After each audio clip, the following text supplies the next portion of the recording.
If you are a truck owner today, you must be feeling something is off. You see more of tractors and trailers than before. 2 years ago, rigid trucks controlled half the market. Today, their shares has fallen sharply. At the same time, tractor trailers have grown fast, almost 15% faster than rigid trucks.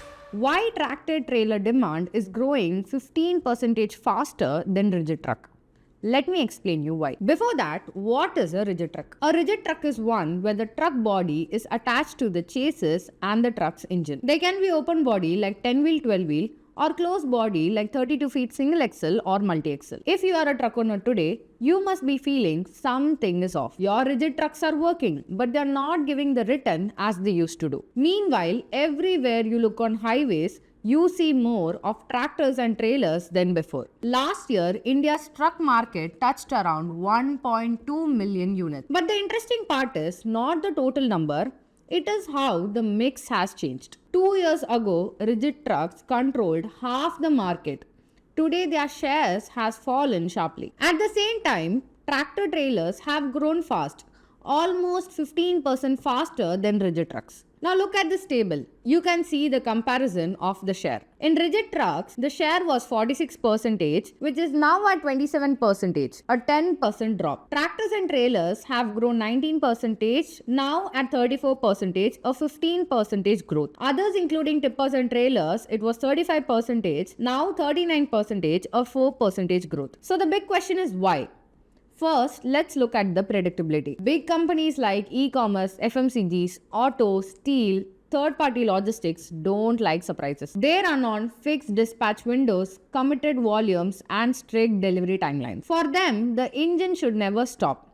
In a tractor-trailer system, this is easy. One trailer is loading at the factory, another is unloading at the warehouse. The tractor keeps moving, dropping one trailer, hooking another and moving again. But in rigid trucks, if the unloading is delayed for even 2 days, the whole truck is stuck. Engine, driver and load, all are sleeping together. No trips means no income.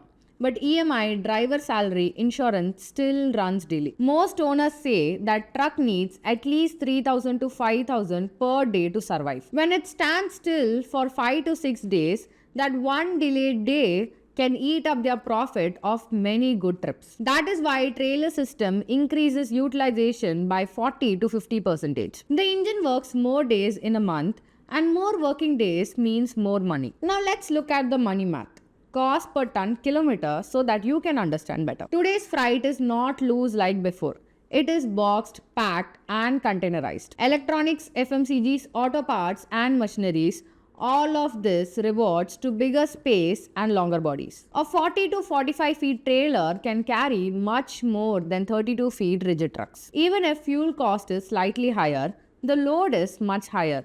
So the cost per unit comes down. Let's look at a table where we compare 32 feet rigid truck and tractor and trailer of 40 feet. Capacity is 18 ton, mileage is 4 km per liter, fuel for 800 km is 18,400, per ton cost is 1,022, per ton kilometer cost is 1 rupees 28 paise, where tractor and trailer can carry up to 30 tons, 3 km per liter, 800 km, fuel cost around 24,500, per ton cost is 816, per ton kilometer cost is 1 rupees. Just like fuel cost is 30% lower, per ton cost for driver and toll is also 30% lower. Even if the trailer setup cost is more in the beginning, it pays back faster. Now comes the rule and regulations. Axle load rules have become stricter since 2023. Overloading is no longer easy. Fines are high, up to 50,000, and in many places vehicles are stopped and seized. On highways like NH44 and NH48, checks have increased heavily. Rigid trucks with fewer axles struggles to carry more legally. Trailers with 5 or 6 axles spread the weight better and stay closer to legal limits without trouble. So owners are becoming practical.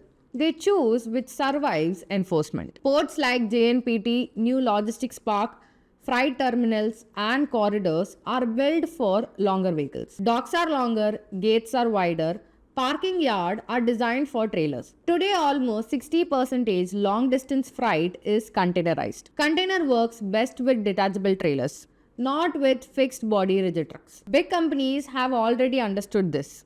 As you can see this chart, GSW Steel have moved their long haul fleets to trailers and increased their throughput by 25%. Tata Logistics reduced downtime by 15% by just changing their system. Drivers also prefer this model. Relay driving is possible. Waiting time reduces, cabins are better. In times where drivers are hard to find, this matters a lot. Rigid trucks are not useless. They are perfect for SMEs, input material of FMCG, and also vegetable or last mile delivery. Materials which cannot be loaded in container suits rigid trucks. But highways between ports, factories, warehouses and logistics parks now belong to tractors and trailers. This shift is not temporary. It is not because of one policy or 1 year. It is because logistics itself is becoming organized, more predictable and cost sensitive. In next 5 years, those who adapt early will grow. Those who wait too long will lose big contracts. If you are a fleet owner, the question is not, are trailers good? But how long can you survive without them? Let me know your thoughts in the comment section. Thank you for watching.